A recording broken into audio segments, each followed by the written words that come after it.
Further protests have taken place from the outside Downing Street as a result of the Southport stabbing and in Hartlepool, and these have turned nasty, and there's been a significant display of what I can only describe as right-wing agitation, people draped in the flag, calling out Tommy, Tommy, Tommy, and this has led even to a member of the GB News, a presenter of GB News, Martin Daubney, being arrested, put in handcuffs, and he had to he presented his ID proving that he was a member of the press before he was released. Pyros also released in just outside Downing Street, including one that got through the security gates. It's a sort of catastrophe. I'll come to who I think is responsible and why I think people are responsible in a minute. But first of all, the problem is the actual response, the response to children being killed, and this collapse of policing in the north has led not to a sense of unity and a response to try to rebuild our society, but instead a further fracturing, taking advantage of the chaos, and the assumption that people are acting in the name of Tommy Robinson or of any other right-wing agitator. And the debate which is going on in the social media is about who is and who is not right-wing. What utter tosh. Utter tosh. People are invoking the name as Tommy as if he's some sort of god. He has. One of the things I pointed out is that Tommy is not the threat. Tommy is no longer the threat. Just as Lawrence Fox is no longer the threat. They can appear, but they have become icons. And they are bigger than their personality now. There's no point in arresting Tommy Robinson or pursuing this vendetta. It looks like a vendetta. It simply makes him bigger, like the Trump thing. You get to a certain stage, and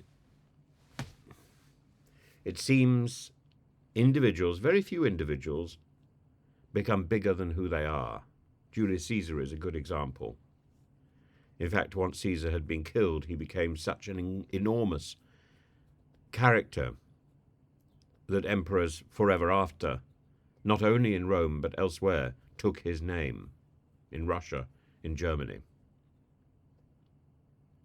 This troubling influence of far-right groups, to be more specific, particularly in the wake of the stabbing, has resulted in this, has ignited this wave of protests. It's not the death of the three girls that has ignited this wave of protests. It's the agitation of these groups, some of which have turned violent, all of which are linked to this far-right agitation, as if it's only the far right that cares about the future of our country. In London, hundreds of people gathered outside Downing Street purportedly to demand action and justice. The rally, branded "Enough is Enough," promoted by figures like Tommy Robinson and Lawrence Fox, and ostensibly peaceful, the demonstration quickly descended into chaos, with flares and bottles thrown at the police, accompanied by chants like "We want our country back" and "England till I die." The rally's undertone of nationalism and xenophobia was evident, reflecting Tommy Robinson's history with the English Defence League, whether that's been reconstituted or not. As far as I know, it's dead, known for its anti-Muslim rhetoric. And remember this in the wake of claims about the identity of the 17-year-old boy and the attack on the mosque in Southport.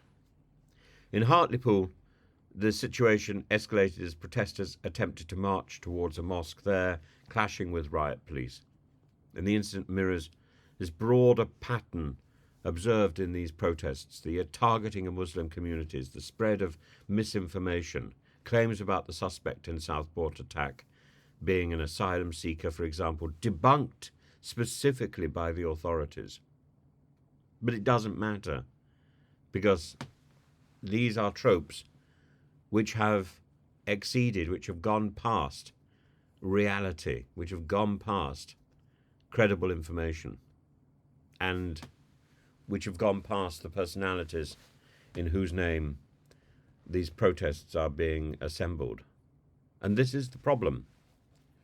By pursuing people through the courts, turning them into these sort of crypto martyrs, it does no good for justice. We need to have justice and policing focused on communities. We need to rekindle respect and reunity. And the Metropolitan Police prepared extensively for the London protest, aware of the potential for violence. Commander Louise Puddlefoot emphasised the police's role in maintaining order, ensuring the safety of all participants, regardless of their views. And in fact, the police response has been very effective, but it hasn't stopped the incidents of violence. This surge in far-right activity and the violent undertones of these protests highlights a significant concern. Nick Lowes for Hope Not Hate has said these gatherings represent the largest mobilisation of far-right activists and football hooligans in recent years, raising the risk of violence and hate speech. But the rhetoric which is used by these groups is about unity, but that's not what we see. We need to inculcate, to encourage, to foster real unity, real social inclusion, real integration. These shouldn't just be slogans which are championed by the far right and by the likes of Tommy Robinson. These should be words that have real meaning. And we need to reignite the idea of diversity and cohesion within our schools, which means better education, which means we have to teach people about the difference in our communities and the similarities in our communities. And I think a lot of that comes down to religious education and discovering about people's backgrounds.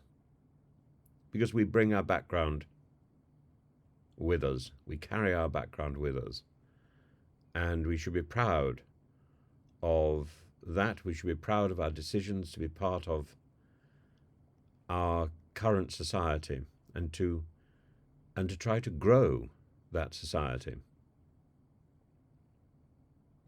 And if we're not doing that, then we're not participating in a fruitful way. Walking down a street, as Keir Starmer said the other day, you can either do something or you can stand on a street corner protesting. That's the choice. These people outside Downing Street are not doing anything. A march, a protest march, all well and good. I've been on a few. There are better ways. There are better ways today to get the message across, because a protest march is there to encourage conversation, to encourage dialogue, to debate the issues, to get the issues out. There are better ways to do it today. And given the laws and the kettling and the constraints,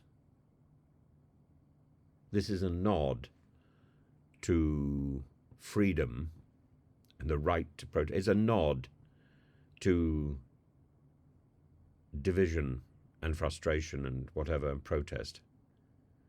There are better ways to ignite the debate, to get that debate going, than walking down a street or letting off flares or chanting ridiculous slogans. None of this means anything anymore. We've entered the 21st century. We've entered, I hope, a new way of doing things. But we are still using the tricks and the techniques from the 19th century, and they are not efficacious. All they do is create violence and frustration. We have so many other outlets for debate.